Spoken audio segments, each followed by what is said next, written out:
Alright. Ito pong verse 4 na ito ay wala pong makakaunawa nito ng higit kundi po ang isang finer. Yung salita pong finer doon, ang ibig kong sabihin nun yung artificer, no? Artificer o kaya isang smith, goldsmith or a silversmith.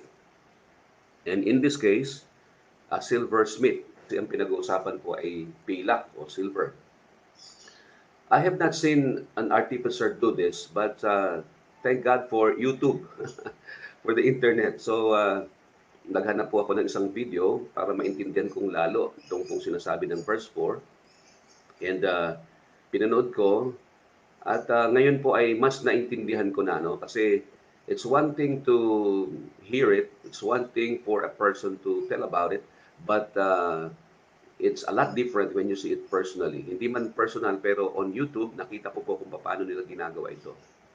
Now, for a finer or for a silversmith, no, to produce a vessel or a jewelry, no, ano ba yun? Hindi naman alahero ito, yung alahero kasi ano yung nagbebenta lamang. Pero pagka sinabi mong panday o silversmith or goldsmith, o kaya naman ay finer na ginamit po sa King James Version, ay para mag-produce po siya ng isang magandang sisidlan, a vessel, o kaya ito ay jewelry katulad ng singsing o kaya kwintas.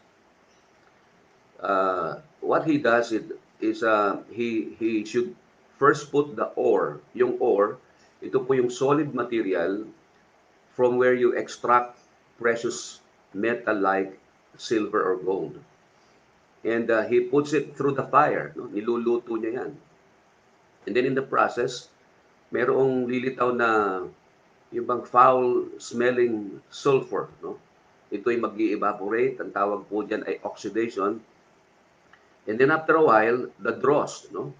Yung dross po ay yun yung parang masasabi nating basura o kaya yung dumi na ito iaangat, pupunta po sa surface at ito po ay aalisin. It will be scooped out and then yung pong purified silver is left below. I was thinking of this word, yung dross. Yung dross po, later on, yung mga British, tinawag po nila itong rubbish. No? Maririnig po natin yan, yung mga British, mahilig magsabi ng rubbish. No? So I was thinking of the etymology, that means kung saan nanggaling itong salitang rubbish, no? And sa akin lang po ito, no? Inisip ko yung salitang rub, no? Pagka ito ay meron kang nirarub, no? Pinapalitaw mo yung finer part of an object. Okay, halimbawa na lang, ano? Sana po ay walang ma-offense sa inyo. Pagka naliligo po tayo, di ba nirarub natin yung mga dead cells sa ating balat? At pagkatapos po ito ay wala namang halaga yun dead cells na yun At pagkatapos ito ay parang marumi, no? Yucky, no? Parang hindi dapat doon. So yung salitang dross, ito po ay walang halaga, no? Walang paggagamitan. Ito ay kailangang itapon, no? It's a foreign material that needs not to be included in the object that you are processing. So katulad po ng dross ng silver, it appears on top and scooped out, and the silver is left below. Makbadito, because of this process, the silver becomes purified. No? Mas nagiging dalisay, at pagkatapos mas nagiging higher in quality. And because of that, ito ay magiging handa na. It will become ready to become a beautiful vessel or an elegant jewelry. Otherwise, it will be a low-class quality, no? And lackluster in beauty and elegance. Kaya kailangan dumaan siya sa prosesong yon upang sa ganun ay mas mataas ang kanyang value, no? At pagkatapos ay mahubog sapagkat yung pagka mayroong foreign material doon, mayroong dumi, hindi po magbibigay po ng ganda at saka elegance yung silver na yon. Now, to stress the meaning of verse 4, yung ating text, no? Yung writer po, ginamit niya yung verse 5 and 6 as illustrations. Ano po yung sabi po ng verse 5 para maintindihan po natin, no? Yung verse 4, yung ating text, illustration na mismo yun, no? Ah, yung verse ay mai-illustrate pa, no? Mabibigyan din pagdating po sa verse 5. Ang sabi po ng verse 5, take away the wicked from before the king, and his throne shall be established in righteousness. Alright, verse 5 muna yung ating pong pag-usapan, no? Ang sabi ng verse 5 ay alisin mo yung wicked sa presensya ng hari, no? At yung kanyang kaharian will be established in righteousness. Now, yung dross na pinag-uusapan po natin, yung rubbish, yung dumi, is likened to the wicked. Wicked people working for the king. Sapagkat yung pong masasamang mga tao, they will just destroy the integrity of the king's crown and the stability of his throne. Yung corruption, yung greed, yung abuse of power, no? Yan po ay katangian po ng mga wicked. And wicked people are not fit to govern with the king. Ganon din po sa ating modern times, yung ating pong lipunan, no? Ito po'y totoo during the ancient times. Ito'y totoo rin sa panahon natin, sapagkat pagka masama ang nakapaligid po sa hari, masama, matakaw, o kaya ay abusive in power yung mga nakapaligid po sa ating pong presidente, ano po, yung anumang kaharian o anumang pamahalaan, ito po ay hindi magiging matibay.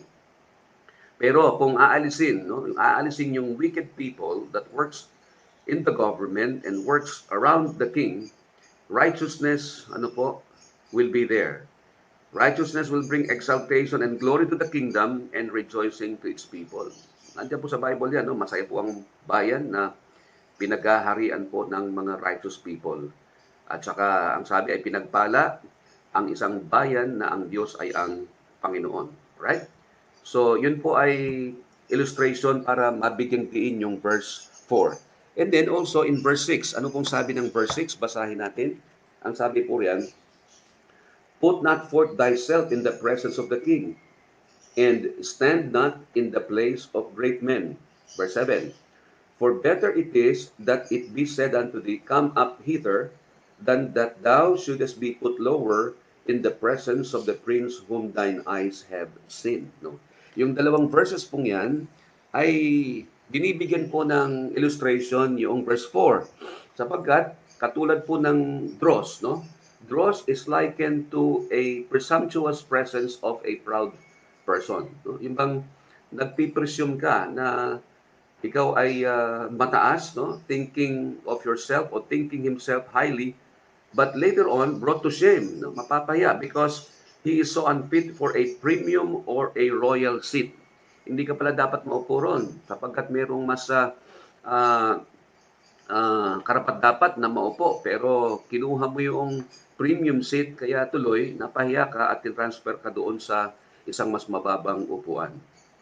So katulad po ng wicked at saka po yung pride, yung wickedness and pride must be taken out of a person, no? Must be taken out of a king or a kingdom. Para sa ganon, ang kingdom o ang isang tao will have honor and glory. So sa mga verses pong ito, makikita po natin na sa anumang bagay ay nasisira o nababawasan ang kalidad kung marumi. Parang sinasabi lang nito ay kailangan ay purified. Kailangan dalisay ang isang bagay, ang isang tao, ang pamilya, ang church upang sa ganon matanyag po yung mataas na quality at saka matanyag yung kaluwalhatian. At saka hindi po magbibigay ng kahihiyan kundi magbibigay ito ng karangalan. So dross brings shame and dishonor to the desired vessel or jewelry. Diba? Pagka gusto natin ng isang jewelry, tinatanong natin, paano ba yung quality nito? Kung minsan, ano bang K ito? Anong karat ito? Sapagkat gusto natin yung mataas na uri. Pero yung mataas na uri ay dumaan yan, no? Sa tinatawag nating prosesong yung bang na-oxidize, pagkatapos dumangan sa apoy yan, at nahiwalay sa dumi na hindi kailangan po para sa vessel na yan at saka sa jewelry yan. So, at this point, I'd like to go back to two things and what they portray. No? Balikan po natin yung dalawa. Una sa lahat, balikan po natin yung silver. Yung pilak po, saan po galing yan? No? Yan po ay galing sa minahan. galing sa tinatawag nating ore, O-R-E, no? Gotten from the ore. Yan po ay sa bundok kinukuha o kaya sa liblib na lugar, no? At yung ore na yan, no value, no? No beauty. Madalas itim ang kulay. Ibig sabihin, it's got a lot of impurities. Walang paggagamitan yan. Alam niyo pa ba mga kapatid, pagka sinasabi po natin ito, ang naisip po nating larawan nito ay ang bawat isa po sa atin. The ore is a picture of every one of us. Sapagkat bago tayo naging anak ng Diyos, we were nothing. Pero dahil po ang Diyos mayaman sa kanyang habag at mayaman sa kanyang biyaya, hinanap niya tayo katulad ng isang minero na naghahanap po ng mina, pilak o ginto.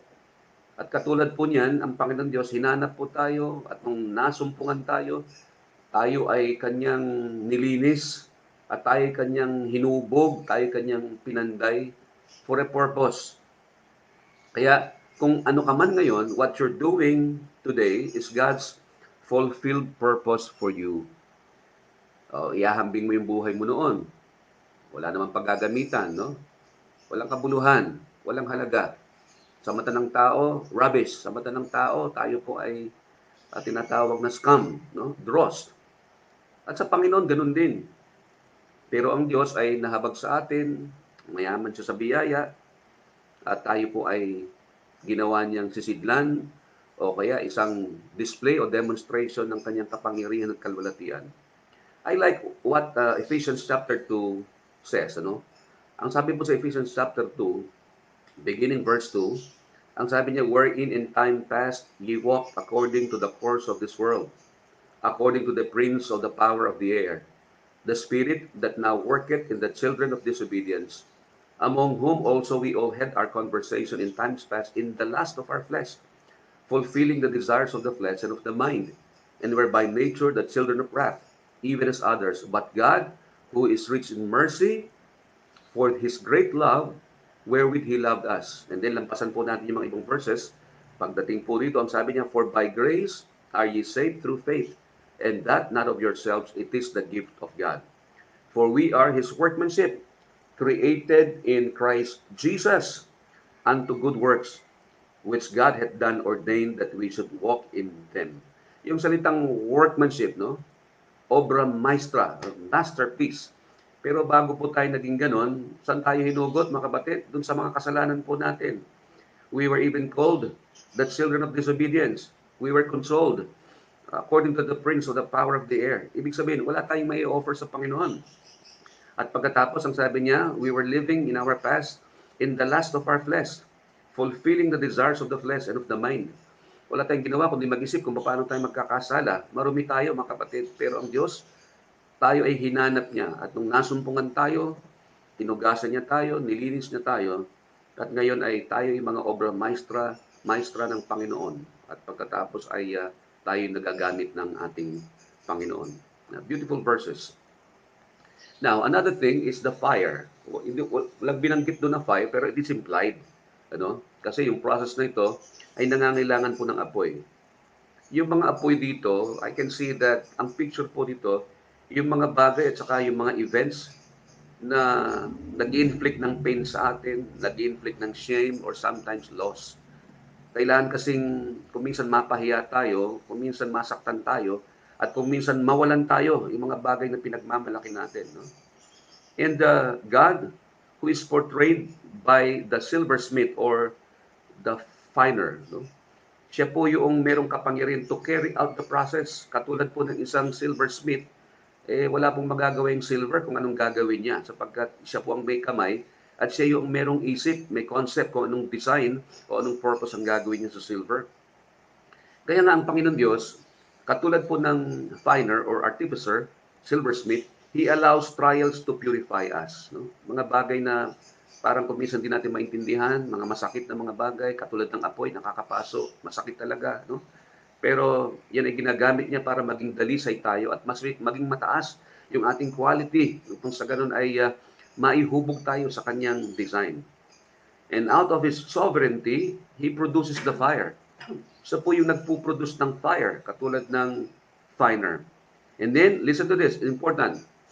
And God, out of sovereignty, stops the fire when He sees His own reflection. Di ba yung finer, titingin siya doon sa kanyang silver na ginagawa. At pagkatapos pagka ito ay malinaw na, wala nang dumi, at nakikita niya yung kanyang mukha doon. No? Madalas natin marinig ito as an illustration. Ganon din po ang Diyos. He stops the fire when He sees already His own reflection. And He takes out the dross out of you. That is anything that does not represent beauty, does not represent righteousness and His own image. Tatanggalin at tatanggalin ng Diyos yan. Kung tayo po ay gagamitin po ng Panginoon Diyos na talagang yung sa kanyang kalulatian, tatanggalin, no? At siyang masusunod, no? Kahit ayaw pa natin, tatanggalin ng Diyos ang lahat ng yan. At pagkatapos, He puts us on the anvil of life. Alam niyo yung anvil, yung kung saan pinupukpok, kung saan hinuhubog yan, and He puts us through that on the anvil of life. And then He molds us according to His design. And He presents us for all to see. Pagka ready na po tayo, gagawin tayong demonstration ng kanyang kalulatian. And then He uses us fit for the master's use. Ang sabi nga sa Timothy, vessel unto honor. So that like Job, we can say, but He knoweth the way that I take. When He hath tried me, I shall come forth as gold. Mga kapatid, no, I wish there was no pain in our spiritual journey. Pero yun po yung proseso po ng Panginoon. In the economy of God, every one of us should go through the fire. Ito po yung paglalakbay natin sa spiritual life po natin. No? Kung pwede nga lang, ang shortcut, no? Na pagkaligtas mo ay pure ka na kagad at wala ka ng kapintasan at pagkatapos gagamitin ka na ng mabuti ng Panginoon. But, if the divine silversmith, and that is God, is going to use each one of us, fire is inevitable, ika nga. Fire is necessary. The anvil of life is necessary. Bigyan ko po kayo ng konting testimony. You know, in my own life, as a Christian and as a pastor, striving his best to serve God, I've had my own dross or rubbishes taken out of me.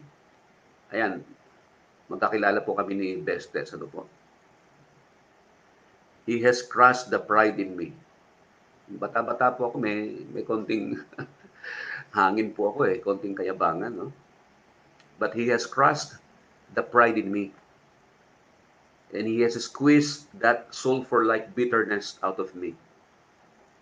And then He stripped me of almost all the material things from me. Natatapos ba ho ba doon pagka nangyari na yan? No. Hanggang ngayon, He's still working on me. Still go through the fire occasionally. Ako po, no? The finer, or God, in our life, puts us at the end of ourselves, no? Talagang itutulak ka ng Diyos doon sa lugar na wala ka nang magagawa at dulo na ng sarili mo, so that's the time, and when you get to that point, you rely on Him alone. Siya na lamang talaga ang meron ka. Siya na lamang talaga yung maasahan to help you. Kasi gusto ng Panginoon na siyang sumikat sa buhay natin at gagawin niyang lahat para dalhin tayo sa design. And it requires the fire, it requires the dross taken out of us, and it requires the anvil of life. Masakit man, pero we have to go through that. Pero mga kapatid, no, what I've learned about this loving silversmith sa ating divine finer, ang natutunan ko po ganito, no? Tatlong bagay, and then I will close. He does not leave us in the fire longer than we need. Ulitin ko, He does not leave us in the fire longer than we need. Why? Because He will not destroy us. Laging nakaalalay ang kanyang habag. When we go through the fire, kasabay po nun ang kanyang habag, sapagkat tayo'y kanyang mga anak. Tingnan niyo po, pakinggan niyo po yung Psalm 103, verse 13 to 14. Ang sabi po ng Psalm, like as a father pitieth his children, so the Lord pitieth them that fear Him. Naawa po ang ating Ama, tayo kanyang mga anak. At katulad po ng Ama, nahahabag siya sa kanyang maliliit na mga anak. For He knoweth our frame, He remembereth that we are dust. Alam ng Diyos ang ating pong kakayanan. Alam ng Diyos kung hanggang saan ang ating kaya. So He does not leave us in the fire longer than we need. Pangalawa po, He puts us in the fire just enough to see His reflection in us, just so we can fit for His use. Ulitin ko po, He puts us in the fire just enough to see His reflection in us, just so we can fit for His use. Tamang-tama lang po yung apoy. Ano po? At binabantayan niya po yung apoy na yon. Kaya pagka, di ba, yung isang baker, pagka pinasok niya yung ginagawa niyang tinapay doon, pagka minsan sisilipin niya o kaya huhugutin niya sa oven at pagka nakita niyang hindi pa luto, ibabalik niya yan. No? Hanggat hindi tayo naluluto, hanggat hindi tayo nakakaabot doon sa puntong gustong makita ng Diyos sa atin, ay may apoy, mga kapatid. No? And then also, He can turn, listen to this, ano po? I don't want you to miss this. He can turn our deepest wounds, our biggest mistakes, our loudest fall, and the most painful trial of life. Yung malalim na sugat, kahit po yung mga malalaking pagkakamali natin sa buhay, kahit pa yung pinaka malakas na nalagapak po natin sa ating pong buhay, at saka po yung pinakamasakit na pagsubok po sa ating buhay, He can turn those into something beautiful for His purpose. In His own time, He makes all things beautiful. And no one, not even Satan, can hinder God in doing this for His children. Yung purpose ng Panginoon, lagi tayong ibabalik ng Panginoon dun sa purpose na yon. Maganda nga sana kung walang mga sugat, walang pagkakamali, walang mga pagbagsak sa atin at walang mga pagsubok. Pero ang Diyos gusto niyang makita ang pinakamataas na quality sa kanyang mga anak. Because ang pinag-uusapan po natin dito is to be used in His kingdom and for His glory. Kaya nga, ano pong dapat natin gawin when we go through the fire? Una po sa lahat, submit in humility. No? Huwag tayo mag-complain. Magpasakop tayo, may kababaan sapagkat kailangan po natin yan. And then, pangalawa, trust His purpose. Magtiwala po tayo sa kanya pong mga layunin. Anong kanyang layunin? To transform us into His own image.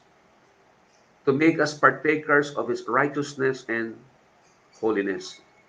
Otherwise, we will not be fit for His honor and glory.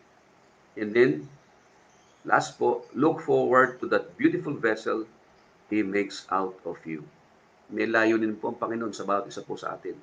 Kaya lang, kailangan nating makaramdam ng pain, ng pagbagsak kung kailangan, pagdurog on the anvil of life, para tayo mahubog ng Panginoon sa isang napakagandang vessel o kaya isang napakagandang presentation ng glory, honor, majesty ng ating Panginoon. Merong isang kanta po, ganito yung kanyang sinasabi. Ang title po niya ay Refiner's Fire. Purify my heart, let me be as gold and precious silver. Purify my heart, let me be as gold, pure gold. Refiner's fire, my heart's one desire is to be holy, set apart for you, my master, ready to do your will. Purify my heart, cleanse me from within and make me holy. Purify my heart, cleanse me from my sin deep within. Dapat pang panalangin natin ganito, Lord, take away all that draws from me, my pride, my bitterness, my selfishness, my greed, unforgiving spirit, rebellious attitude, hard-heartedness, and others. Yung lahat po ng rubbish, no? Kailangan ko minsan gasgasin tayo ng Panginoon para maging pino tayo. Masakit man, pero kailangan po natin. And then let others see you, O God, in me. Use me as a vessel for your glory and honor.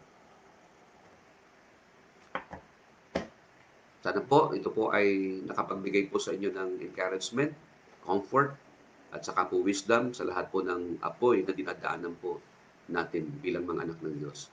Tayo po'y manalangin. Panginoon, salamat po sa pagkakataon. I'm praying for each and everyone who's listening right now. Lord, there may be some of us this morning that are going through the fiery trial in life. Maybe some of them are right now on the anvil of life. Nakakaramdam po sila ng paghubog pero masakit. Maybe some of us this morning ay lumagapak ng napakalakas. Nagkamali, Panginoon, the greatest blunder of their life. O kaya naman, just being tried in this life. Lord, I pray that you give them grace. Kahabagan mo kaming lahat, Panginoon. At ang aming pong dalangin ay makarating po kami doon sa puntong kami karapat-dapat, mas mataas ang uri. Kami ay makapaglilingkod sa iyo at makita ng tao ang iyong kaluwalhatian. Panginoon, salamat po sa aming lead hoper na si Doc Marasigan. Pagpalain mo po siya sa kanyang kaarawan. Gamitin mo po siya lalo sa iyong kaluwalhatian. Maraming salamat po sa kanyang pong ministry. Salamat sa kanyang encouragement. Salamat sa inspiration na ibinibigay niya sa mga mas batang mga lingkod mo at sa mga kapwa niya lingkod. Maraming salamat po sa umagang ito. Itong aming dalangin sa matamis na pangalan ng aming tagapagligtas na si Jesus. Amen and amen. Again, Doc, happy birthday po. Sana po ay pagpalain kayo ng Panginoon. Salamat po sa Graceway na uh, you listen to us and we'll see you in a little while. Nandiyan po kami sa church ngayong maghapon. Maraming salamat po. Magandang umaga po sa lahat. Ano po? Again, ano ba sinasabi ni Doc Jess? Life goes on, hope goes on. Good morning po sa inyo lahat.